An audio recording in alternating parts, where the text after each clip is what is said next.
이스라엘 백성들에게 반드시 지켜야 할 세 가지 절기가 있었습니다.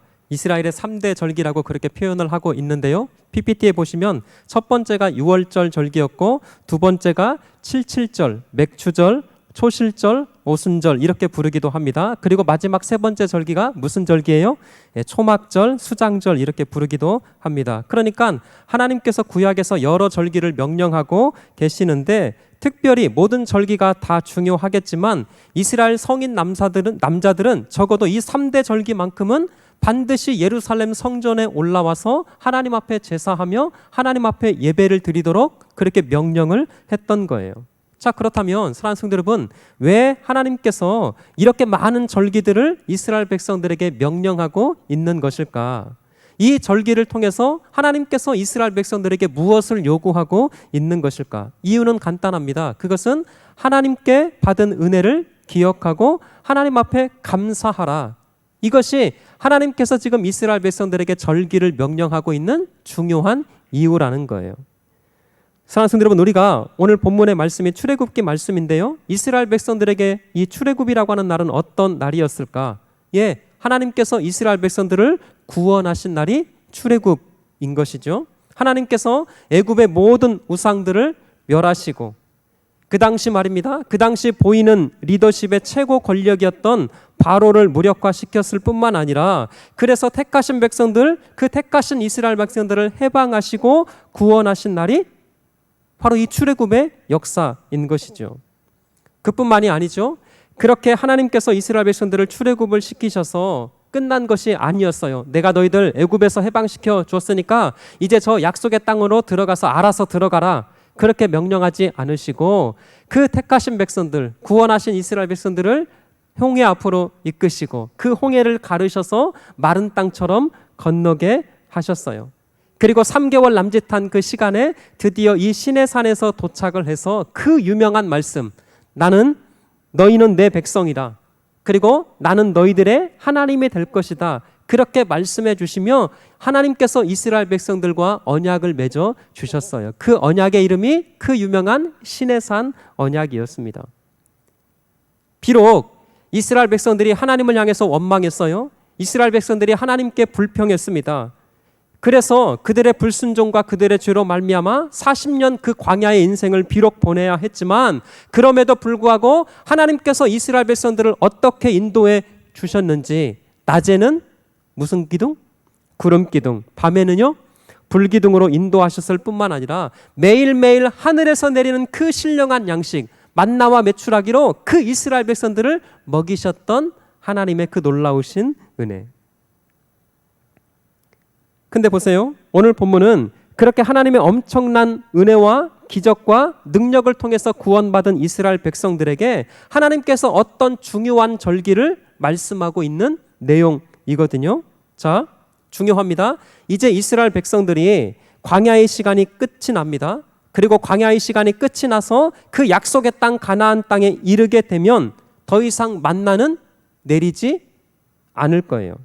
왜냐하면 만나라고 하는 이것은 광야에서만 필요했던 특별한 양식이었기 때문에 그래서 이제 이스라엘 백성들이 그 광야의 모든 인생의 여정을 다 끝내고 하나님께서 주신 그 약속의 땅에 들어가면 그 땅에 들어가서 첫 소산을 거두게 될 터인데 그날을 반드시 맥추절로 그날을 반드시 감사의 절기로 하나님 앞에 지켜라 이렇게 말씀하고 있는 거예요. 자, 그러면 사랑하는 성도 여러분, 하나님께서 왜 가나안 땅에서 첫 번째 소산을 거두게 하시고 처음 것을 드리도록 말씀하고 있는 것일까? 중요합니다. 이유는 간단해요. 하나님께서 이스라엘 백성들의 그 모든 농사를 책임져 주실 것이다. 그리고 그 절기를 통해서 하나님만 붙들고 하나님을 의지하고 믿음으로 그렇게 감사하는 백성들의 삶을 하나님께서 반드시 약속하신 복으로 축복해 주실 것이다 라고 하는 그 의도와 의미가 이 감사의 절기 안에 담겨져 있었던 거예요. 자, 중요합니다. 다시 한번 하나님께서 왜 절기를 명령을 하셨을까? 자, 질문을 한번 던져볼게요. PPT. 자, 하나님께서 지금 이스라엘 백성들에게 감사의 절기로 맥추절과 수장절을 지키라 말씀을 하고 계시는데 자, 잘 들어보세요. 질문입니다. 이 감사의 절기는 지금 어디에서 지키라 명령하는 걸까? 1번 애굽, 2번 홍해, 3번 광야, 3번 가나안. 몇 번이죠? 성가대 몇 번이요? 4번이래요. 몇 번이요? 예, 4번입니다. 정답은 4번 맞습니다. 자, 다시 중요합니다. 지금 하나님께서 너희들 감사의 절기를 지키라. 이 명령은 어디서 해당되는 거냐면 너희들이 가나안 땅, 약속의 땅 가나안 땅에 들어가면 그곳에서 지키라 말씀하고 있는 거예요. 자, 중요합니다. 그렇다면 지키는 것은 가나안 땅이었다면 이 절기는 지금 어디서 명령하고 있는 것일까요? 질문 두 번째, PPT 띄워주세요. 다시, 감사의 절기를 지키라라고 하는 명령은 어디에서 지금 말씀하고 계실까? 1번 애굽, 2번 홍해, 3번 광야, 4번 가나안. 정답은요? 성가대 몇 번? 광야 3번. 몇 번요? 예, 광야. 정답? 예, 맞았습니다. 역시 우리 구의중앙교회 성도들. 자, 중요해요. 자, 명령은 지금 광야에서 하고 계십니다. 그렇다면 왜 가나안 땅에 들어가서 지켜야 할 이 절기를 광야에서 하나님께서 미리 명령하고 있는 것일까? 가나안 땅에 들어가서 지켜야 할 이 절기를 광야에서 지금 말씀하고 계신다면 그 어떤 상관관계가 이 명령 안에 담겨져 있는 것일까? 사랑하는 성도 여러분, 다시 한번, 이 명령은 지금 광야에서 하고 있습니다. 그러나 지키는 것은 가나안 땅에 들어가면 이 절기를 반드시 지키라. 그러면 이 명령 안에는 하나님의 어떤 중요한 의미를 지금 내포하고 있다라는 거예요. 그것은 뭘까? 보세요. 내가 반드시 너희들을 약속의 땅으로 인도하실 거다라고 하는 그 하나님의 약속과 하나님의 의지가 이 명령 속에 담겨져 있다라는 거예요. 너희들이 비록 척박한 광야의 길을 지금 걸어가고 있지만, 아무것도 없는 이 황량한 이 광야의 길을 걸어가고 있지만 내가 이곳에서 너희들과 함께 할 것이다. 그리고 반드시 내가 약속했던 그 가나안 땅으로 너희들을 들여보낼 거야. 그리고 그곳에서 반드시 첫 수확의 기쁨과 감사의 그 축복을 누리게 할 것이다 라고 하는 것이 하나님께서 주시는 지금 이 명령 안에 약속과 그 의지로 담고 있다라는 거예요. 사랑하는 성도 여러분, 이것이 왜 중요할까? 어쩌면 말입니다. 어쩌면 우리 중에는 이스라엘 백성들처럼 어디로 가야 할지를 모르는, 힘들고 어려운 그 척박한 광야의 시간을 보내고 있는 사람들이 있을 것 같아요. 아무것도 보이지 않습니다. 아무것도 손에 잡히는 것 없어요. 도무지 감사의 제목을 짜내려고 해도 감사의 제목이 나오지가 않아요. 입을 열어서 하나님 앞에 감사하고 하나님을 찬양해야 될 만큼 알고는 있는데 아무리 생각해도 찬양할 만한 그 어떤 것이 우리 인생 가운데 보이지 않아요. 그럼에도 불구하고 사랑하는 성도 여러분, 너희들 감사의 절기를 지키라 이 말씀하고 계시는 그 하나님은 저와 여러분들에게 어떤 과도한 짐을 지우기 위함도 아니고, 우리 주님께서 성도들의 어떤 수고와 헌신을 짜내기 위해서 이런 명령을 하는 것 아니더라고요. 사랑하는 아들아, 사랑하는 딸아, 힘들지? 그러나 걱정하지 마라. 내가 너희들을 반드시 약속의 땅 가나안 땅으로 인도할 거야. 내가 너를 이 땅에 보내며 약속한 바를 반드시 이루어 갈 거야. 내가 너와 함께 할 것이고 저 영원한 천국으로 반드시 내가 너와 함께 있어 너를 그곳으로 인도할 거야.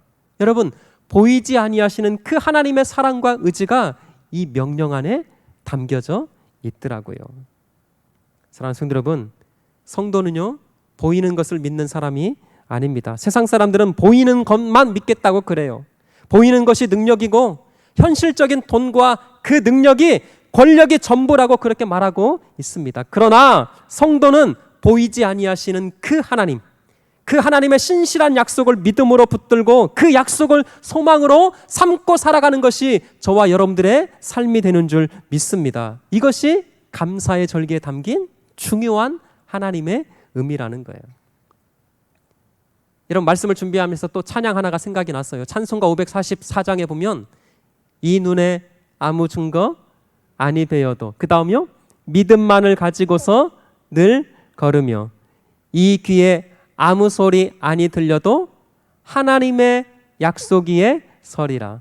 걸어가세 믿음 위에 서서 나가세 의심 버리고 걸어가세 믿음 위에 서서 눈과 귀에 아무 증거 없어도. 할렐루야. 자, 그렇다면 우리가 그렇게 하나님의 약속을 믿음으로 붙들고 감사의 절기를 지킬 때마다 하나님께서 우리에게 어떤 은혜와 어떤 축복을 주시는가, 그것이 바로 23절의 말씀이더라고요. 자, 23절 중요하니까 한번 다시 읽어볼까요? 오늘 말씀입니다. 자, 시작. 너희의 모든 남자는 매년 3번씩 주 여호와 이스라엘의 하나님 앞에 보일지라. 아멘. 여러분, 중요한 것은 뭐냐면 하나님 앞에 보일지라 이 말인데요, 원어를 그대로 표현을 하면 하나님 앞에 네 모습을 나타내 보여라, 그런 뜻을 가지고 있습니다. 그러니까 이 말은 너희들 꼭 나를 만나야 한다, 그 뜻이에요. 그러니까 사랑하는 성도 여러분, 감사의 절기의 가장 큰 축복은 하나님께서 택하신 백성들을 만나주시는 복이더라고요. 이것이 가장 큰 은혜입니다. 하나님께서는요, 감사의 절기를 통해서 성도들을 기다리고 계신다라는 거예요. 택하신 백성들을 만나시기 위해서 기다리시는 것, 그래서 이것을 수동태로 표현해서 막 바꾸면 우리를 기다리시는 하나님 아버지, 저와 여러분들을 그토록 보고 싶으셔서 하나님께서 우리를 기다리고 계신데요. 마치 집 나간 탕자가 이제나 돌아올까 저제나 돌아올까 오늘도 마을 그 어귀를 서성거리며 목이 빠지도록 눈이 빠지도록 기다리시는 그 아버지의 그 모습처럼 하나님께서 이 절기를 통해서 사랑하는 성도 여러분, 저와 여러분들을 만나기를 원하시며 우리를 그렇게 기다리고 계신다라는 거예요. 사랑하는 성도 여러분, 한 주간 동안 말씀을 준비하면서 이렇게 붙들고 기도했습니다. 하나님, 우리 성도들이 감사의 절기를 통해 진실로 기다리시는 하나님을 만나게 하여 주시옵소서. 그로 인해 하나님 안에 있는 참된 평안, 참된 행복, 참된 기쁨, 참된 축복이 우리 성도들의 가정마다 넘치게 하여 주시옵소서. 이것이 감사의 절기를 지키는 가장 중요한 이유고 하나님께서 우리에게 주시는 놀라운 복이라는 거예요. 그러게 사랑하는 성도 여러분, 나는 지금 이 감사의 절기를 통해서 기다리시는 하나님 앞에 기쁘게 반응하고 있는가? 나는 지금 이 감사의 절기를 통해서 즐겁게 하나님 앞에 헌신하고 예배하고 있는가? 그거를 좀 점검하시며, 물질도 중요합니다. 왜? 물질이 있는 곳에 마음이 있기 때문에. 그러나 더 중요한 것은 우리의 진실한 마음을 과연 하나님 앞에 감사로 드리고 있는가? 여러분, 그거를 점검하는 시간이 되자고요. 부모가 자녀들을 기다리는데 얘들이 돈을 얼마만큼 가지고 오나, 그것을 바라고 기다리는 부모는 단 한 사람도 없을 거예요. 있는 모습 그대로, 사는 모습 그대로 와서 그것을 보고 싶은 것이 부모의 마음일진데, 마찬가지로요, 하나님께서도 지금 그 절기를 통해서 우리에게 원하시는 것이 바로 그런 마음이라는 거예요. 보고 싶은 거예요. 만나고 싶은 거예요. 사랑하는 성도 여러분, 하나님을 기다리게 만들지 않기를 바랍니다. 명절 때 자녀들을 그렇게 기다렸는데 오지 못하면 얼마나 서운한지 모르겠어요. 마찬가지로 하나님께서 우리를 그렇게 기다리고 기다리시는데 저는 이것 때문에 못 가요. 저는 저것 때문에 갈 수가 없어요. 저는 바빠서 못 가요. 세상이 너무 바빠서, 세상 사는 재미가 너무 좋아서, 돈 버는 것이 너무 좋아서 기다리시는 하나님 아버지, 그 우리를 찾고 기다리시는 그 하늘 아버지를 외면치 않는 그런 믿음의 삶이 되시기를 주의 이름으로 축원합니다. 여러분, 이스라엘 백성들이 이 절기를 지켜야 되는 시기는 가장 바쁜 시기였습니다. 그래서 이 감사의 절기를 지키기 위해서 예루살렘 성전에 올라가는 것 절대 쉬운 일이 아니었더라고요. 지금처럼 차 타고 와서 그냥 1시간, 2시간 예배 드리면 되는 것 아니었습니다. 몇 날 며칠을 그 예루살렘 성전을 위해서 걸어가야 했고요. 심지어는 일주일, 한 달이 걸리는 그런 시간이 필요했어요. 아니 보세요. 일이 없는 그 겨울철에 예루살렘 성전에 올라가는 건 그거는 얼마든지 가능할 수 있을지 모르겠어요. 그런데 하필 가장 바쁜 그 농번기 시즌에 모든 일손을 다 멈추고 정해진 예물을 드리고 그 먼 길을 떠나서 예루살렘 성전에 방문하는 것. 여러분, 절대 보통 믿음으로 가능한 것이 아니더라고요. 하나님은 지금 저와 여러분들의 그런 믿음을 요구하고 계시는데 왜 그럴까? 지금 우리가 새벽마다 히브리서 말씀을 살펴보고 있는데 히브리서 11장 6절에 보면 놀랍게도 이런 말씀이 있어요. 자, 같이 한번 읽어보겠습니다. 시작.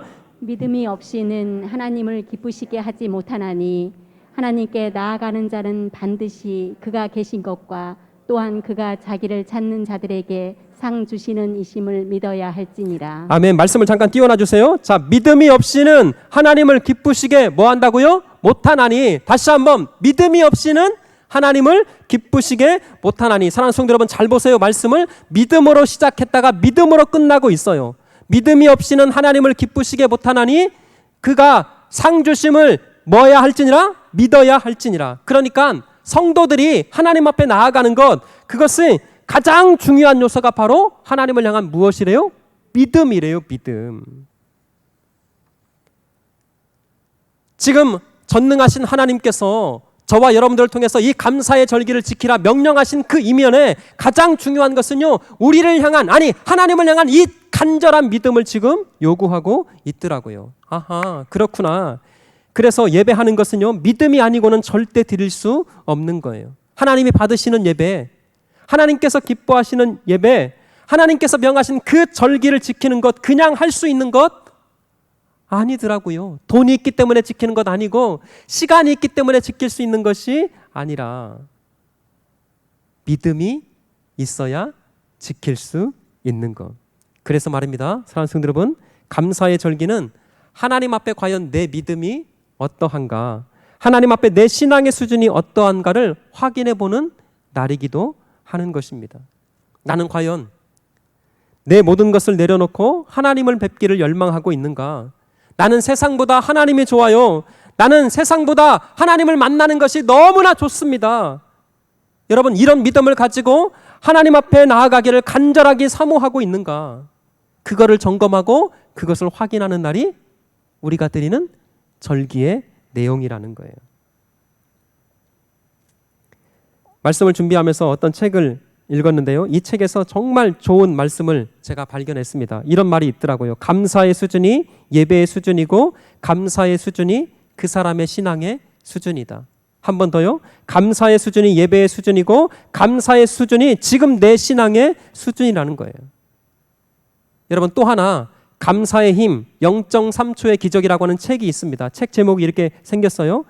이 사람이요, 정말로 감사합니다 라고 하는 이 말이 인생을 바꿀 수 있을까? 이렇게 질문을 던지고 있어요. 다시요. 정말로 감사합니다. 이 말이, 이 말 한마디가 과연 그 한 사람의 인생을 바꿀 수 있을까? 이 사람의, 이 저자의 대답은 바꿀 수 있다. 왜 0.3초의 기적이냐면 감사합니다 이렇게 말하는 시간이 0.3초. 저자가 외국 사람이기 때문에 땡큐 이렇게 말 한마디 하는 게 0.3초래요. 그런데 이 사람의 말은 그렇게 감사의 인생을 살아가는 사람, 그 인생을 바꿀 수 있다라는 거예요. 하물며 사랑하는 성도 여러분, 사람에게 베푸는 이 감사도 인생을 바꾸는 일이 될 터인데 하나님 앞에 감사로 나아가는 삶, 우리 인생을 어찌 바꾸지 못하겠냐고요. 영국 속담에 보니까 감사는 과거에게 주어지는 덕행이 아니라 미래를 살찌게 하는 덕행이다. 이런 말이 있어요. 우리가 감사할 때 과거의 어떤 사건을 놓고 주님 감사합니다. 그러지만 그 감사가 그 과거의 사건으로 끝나는 것이 아니라 그렇게 내 입술로 하나님 감사합니다 그렇게 선포할 때요, 미래를 더 풍성하게 하시는 하나님의 은혜로 그렇게 채워지는 거래요. 사랑하는 성도 여러분, 광야 같은 인생을 축복으로 바꾸는 것은 바로 감사라고 하는 말을 들은 기억이 있습니다. 우리 인생, 우리 신앙, 우리 가정, 무언가 인생의 터닝 포인트가 필요하지 않습니까? 오늘부터, 사랑하는 성도 여러분, 오늘부터 더 감사하는 그런 하나님의 백성들 되시기를 축원합니다. 왜냐하면 믿음으로 반응할 때 하나님께서 반드시 그 인생을 축복하시고 그 주님께서 그 감사의 고백대로 들으시고 하늘 평강으로 역사해 주실 줄 믿습니다. 자, 오늘 본문이 그것을 설명하고 있어요. 그렇게 우리가 하나님 앞에 감사로 나아갈 때 하나님께서 주시는 구체적인 축복이 무엇이냐? 그게 24절 말씀이에요. 자, 24절 같이 한번 읽어볼게요. 자, 시작. 내가 이방 나라들을 내 앞에서 쫓아내고 내 지경을 넓히리니 내가 매년 3번씩 여호와 내 하나님을 뵈려고 올 때에 아무도 내 땅을 탐내지 못하리라. 아멘. 여기 전 보세요. 첫 번째로 우리가 그렇게 날마다 하나님의 그 은혜 앞에 감사하며 모든 것이 하나님의 은혜임을 그렇게 고백으로 나아갈 때 우리 성도들의 삶 가운데 어떤 축복이 있느냐. 자, 말씀 한번 다시 띄워주세요. 첫 번째 축복은 뭐냐면 내가 이방 나라들을 네 앞에서 뭐하고요? 쫓아내고. 사랑하는 성도 여러분, 우리 인생의 대적을 누가 쫓아내 주신다고요? 하나님께서. 우리가 열심히 힘을 키우고 우리가 지혜를 모아서 우리의 대적을 제압하는 것이 아니라 우리가 그렇게 하나님 앞에 입술로 감사함을 선포할 때에 하나님께서 우리의 모든 대적 멸하여 주실 줄 믿습니다. 여러분, 우리의 대적이 무엇인지 저는 잘 몰라요. 어떤 사람은 질병일 수도 있어요. 아니, 사람이 우리의 대적이 될 수도 있습니다. 실패와 아픔이 대적일 수도 있어요. 우리 안에 있는 우울증, 불안과 염려, 두려움과 절망, 내 힘으로 그거 다 이겨낼 수 없더라고요. 그러나 하나님 앞에 감사의 고백으로 나아갈 때 전능하신 주님께서 우리 안에 있는 그 모든 대적을 멸해 주시고 쫓아내 주시고 하나님이 주시는 평강으로 역사해 주실 줄 믿습니다. 이게 감사하는 자에게 주는 첫 번째 축복이에요. 자, 말씀 한번 다시 띄워주실래요? 24절. 두 번째 축복은 뭐냐면 내가 이방 나라들을 네 앞에서 쫓아내고 그 다음은요, 네 지경을 넓히리니. 할렐루야. 여러분, 우리 인생에 이런 축복의 지경이 넓혀지는 은혜가 있기를 주의 이름으로 축원합니다. 하나님 만나기를 사모하며 믿음으로 반응하면 정말 감사의 절기를 그렇게 마음으로 지키는 자에게 우리 주님께서요 축복의 지경을 넓혀 주시리라. 할렐루야. 다시금 말씀드릴게요. 사랑하는 성도 여러분, 우리 인생 그냥 왔다가 그냥 돌아갈 수 없잖아요. 정말 저와 여러분들의 인생이 변화되고 바뀌어지는 그런 인생을 살기를 원하십니까? 감사의 절기를 통해서 더 하나님 앞에 감사로 나아가며 우리의 모든 인생을 정말 하나님의 은혜임을 그렇게 고백하며 입술로 감사를 선포할 때에 우리의 지경을 넓혀줄 뿐만 아니라 우리의 대적을 다 멸하시고 쫓아내주시는 하나님의 은혜가 반드시 임하게 될 줄 믿습니다. 마지막 세 번째예요. 자, 말씀 한번 다시 한 번 더 읽겠습니다. 시작. 내가 이방 나라들을 내 앞에서 쫓아내고 내 지경을 넓히리니 네가 매년 3번씩 여호와 내 하나님을 뵈려고 올 때 그 다음 아무도 내 땅을 탐내지 못하리라. 할렐루야. 이게 세 번째 축복이에요. 아무도 네 땅을 탐내지 못하리라. 할렐루야. 하나님이 지키시는데 우주 만물을 말씀으로 창조하신 그 전능하신 하나님께서 우리의 산업을 지켜주시고 우리의 가정을 지켜주시고 우리 자녀들을 그렇게 능력으로 붙드시는데 그 어떤 누가 우리의 것을 탐할 수 있겠냐고요. 우리 인생 내 힘으로 그렇게 지키고 애쓰다가 인생 허비하고 나중에 봤더니 남는 것 하나 없어요. 여러분, 그런 인생 살아가지 말자고요. 우리가 하나님 앞에 감사로 나아갈 때 우리 주님께서 우리 삶을 지켜주시고 함께 하실 뿐만 아니라 우리의 모든 산업, 우리의 모든 땅을 탐내지 못하도록 지키시는 이 하나님의 놀라운 은혜와 손길이 우리 모든 성도들의 삶 가운데 그렇게 넘치시기를 주의 이름으로 축원합니다. 사랑하는 성도 여러분, 오늘 맥주감사 주일이에요. 그냥 감사가 오늘 한 날로 끝나는 것이 아니라 오늘보다 내일, 이번 주보다 다음 주일 더 풍성하게 임하시는 그 은혜로 말미암아 저와 여러분들이 더 하나님 앞에 감사로 그렇게 고백하며 주님만을 찬양하고 예배하는 믿음의 삶 되시기를 주의 이름으로 간절히 축원합니다. 여러분, 이 찬양